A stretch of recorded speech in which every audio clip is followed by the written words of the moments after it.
Bismillahirrahmanirrahim. Assalamualaikum warahmatullahi wabarakatuh. Innal hamdalillah nahmaduhu wa nasta'inuhu wa nastaghfiruh wa na'udzubillahi min syururi anfusina wa min sayyiati a'malina may yahdihillahu fala mudhillalah wa may yudlilhu fala hadiyalah. Asyhadu an la ilaha illallah wahdahu la syarikalah wa asyhadu anna Muhammadan abduhu wa rasuluh alladzi la nabiyya ba'da amma ba'du. Para santri yang dimuliakan Allah, bagaimana kabarnya hari ini? Mudah-mudahan kita semua selalu dalam keadaan sehat serta selalu berada dalam bimbingan dan ridha Allah Subhanahu wa taala. Amin. Untuk mata pelajaran Al-Qur'an hadis pada Madrasah Aliyah kelas 10 itu ada beberapa bab. Namun kita pada pertemuan kali ini hanya akan membahas bab satunya terlebih dahulu. Bab satunya adalah terkait dengan judul Al-Quran Kitabku.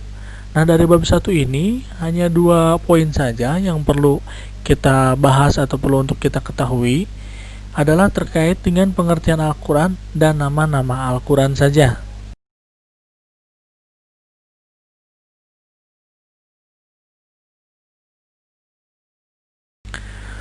Baik, kita langsung saja. Yang pertama adalah terkait dengan pengertian Al-Quran.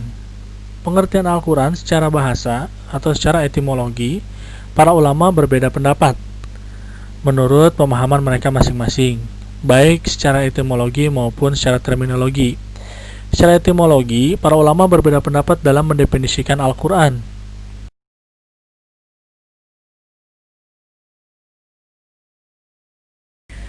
Yang pertama, pengertian Al-Quran secara bahasa menurut Al-Yani yang wafat pada tahun 215 Hijriah. Kata Quran adalah bentuk masdar dari kata kerja atau fi'il, yaitu qara'a yang artinya membaca. Dengan perubahan bentuk, tasrifnya yaitu qara'a yaqra'u Qur'anan. Qur'anan artinya bacaan yang bermakna isim maf'ul atau makru'un yang artinya yang dibaca.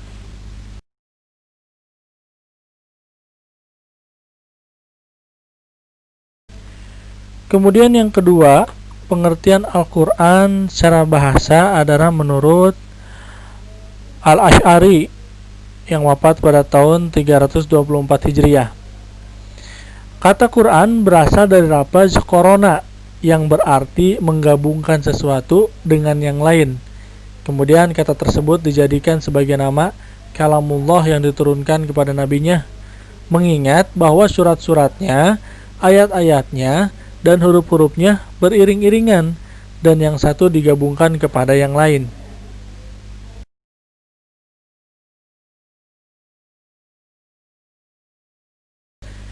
Pendapat yang ketiga adalah menurut Al-Farra yang wafat pada tahun 207 Hijriah.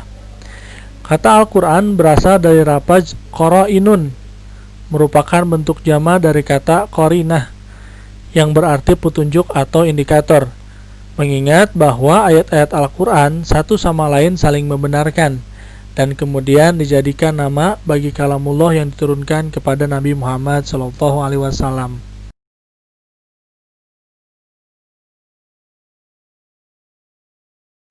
Selanjutnya, pendapat Az-Zujaj yang wafat pada tahun 331 Hijriah. Kata Quran itu kata sifat dari al-qar'u yang sewajan dengan kata fu'lanun yang artinya al-jam'u atau kumpulan. Selanjutnya, kata tersebut digunakan sebagai salah satu nama bagi kitab suci yang diturunkan kepada Nabi Muhammad SAW. Karena Al-Quran terdiri dari sekumpulan surah dan ayat, memuat kisah-kisah, perintah dan larangan, dan mengumpulkan intisari dari kitab-kitab yang diturunkan sebelumnya.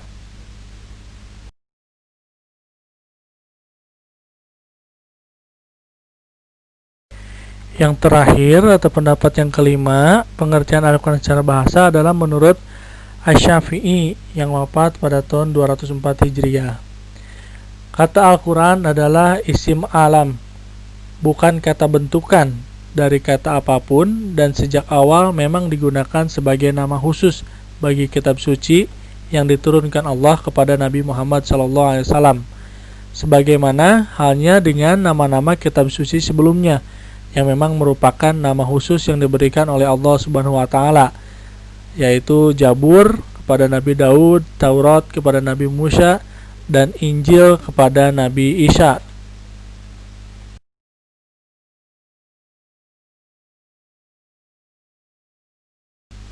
Oke, kita lanjut kepada pengertian Al-Quran secara terminologi atau secara istilah. Dari sekian banyak definisi Al-Quran secara istilah menurut para ulama, yang paling masyhur adalah pendapatnya Syekh Muhammad Hudari Baik dalam kitab Tarikh At-Tashri' Al-Islam. Syekh Muhammad Hudari Baik mengemukakan definisi Al-Quran sebagai berikut.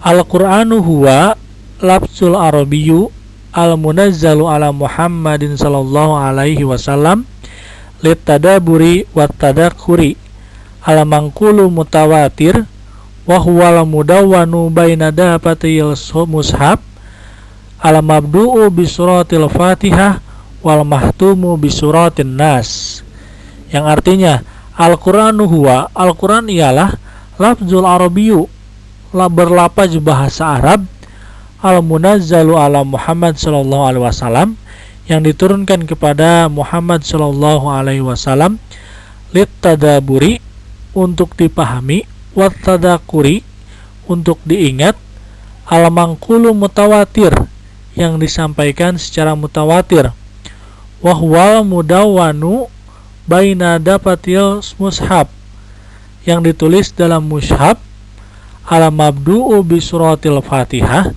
yang dimulai dari surat Al-Fatihah, wal mahtumu bi suratin Nas, dan yang diakhiri dengan surat An-Nas.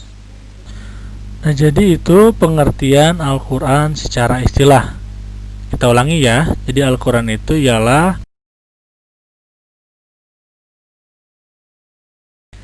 Baik, kita lanjut ke poin yang kedua, yaitu nama-nama Al-Quran.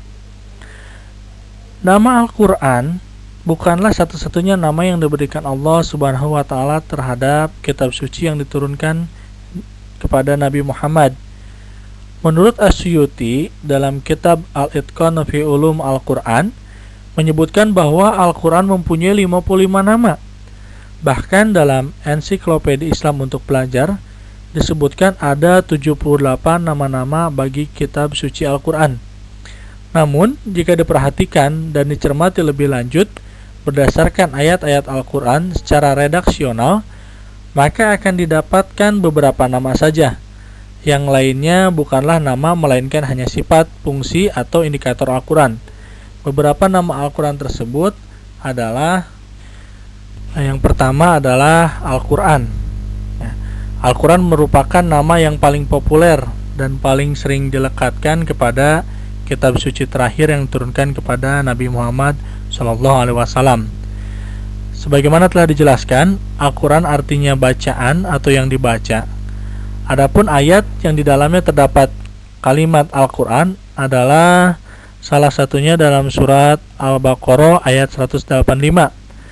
A'udzubillahi minasyaitonirrajim. Sahru Ramadan alladzi unzila fihil Qur'an hudal linnasi wa bayyinati minal huda wal furqan. Bulan Ramadan adalah yang di dalamnya diturunkan Al-Quran. Ada kalimat Al-Quran dalam surat Al-Baqarah ayat 2 itu.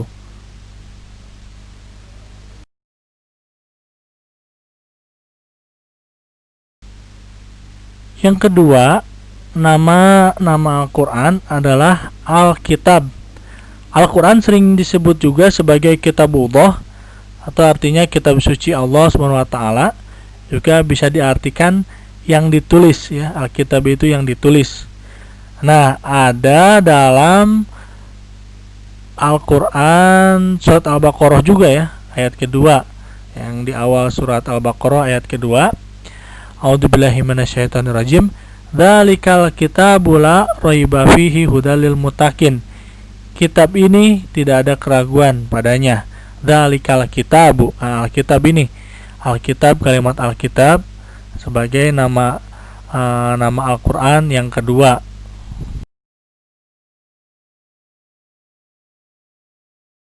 Yang ketiga, nama lain dari Al-Quran adalah Al-Furqan. Al-Furqan artinya pembeda. Maksudnya, yang membedakan antara yang hak dan yang batil.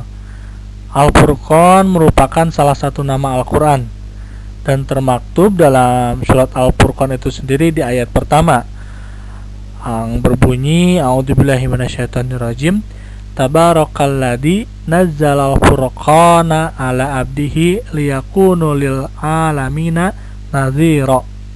Maha suci Allah yang telah menurunkan Furqan atau Al-Quran kepada hambanya. Nah, kalimat Al-Furqan sebagai nama lain dari Al-Quran itu salah satunya ada dalam surat Al-Furqan ayat yang pertama.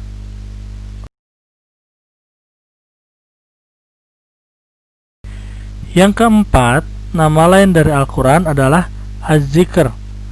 Nah, Az-Zikr berarti pemberi peringatan. Maksudnya yang memberi peringatan kepada manusia.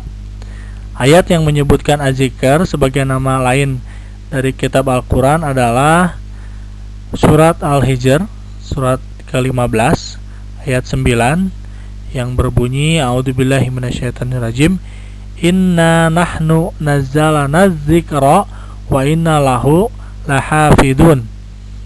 Sungguhnya kamilah yang menurunkan Al-Quran dan pasti kami pula yang memeliharanya.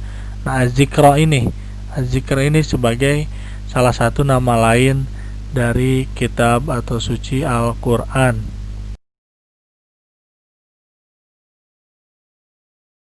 Kemudian yang terakhir atau yang kelima, nama lain dari kitab suci Al-Quran adalah At-Tanzil.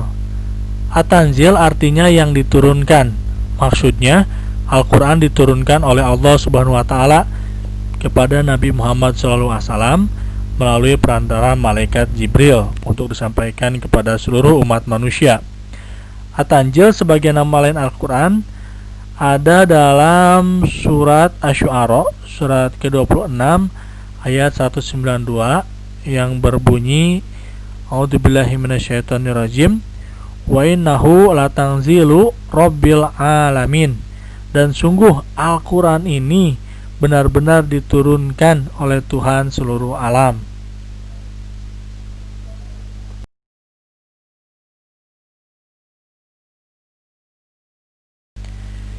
Baik, demikianlah materi yang bisa saya sampaikan dalam mata pelajaran Al-Quran Hadis untuk kelas 10 di bab 1 ini dengan judul Al-Quran Kitabku, dengan 2 poin yang sudah tadi saya sampaikan secara singkat saja. Mudah-mudahan nanti para santri semua bisa mencari lebih jauh, bisa mengamati lebih dalam tentang 2 poin tadi, yaitu pengertian Al-Quran juga tentang nama-nama lain dari Al-Quran. Mudah-mudahan apa yang sudah saya sampaikan bisa bermanfaat. Mohon maaf apabila ada kesalahan yang datang dari saya secara pribadi, khususnya dalam kondisi serba terbatas seperti ini mengajarnya. Tapi tetap harus selalu semangat dalam menuntut ilmu, baik para santri semua, begitupun saya yang masih sama-sama belajar dan sedang belajar juga untuk mengajarkan dalam sistem daring seperti ini. Demikian saja yang dapat saya sampaikan. Aqulu qouli hadza wa astaghfirullah li wa lakum. Assalamualaikum warahmatullahi wabarakatuh.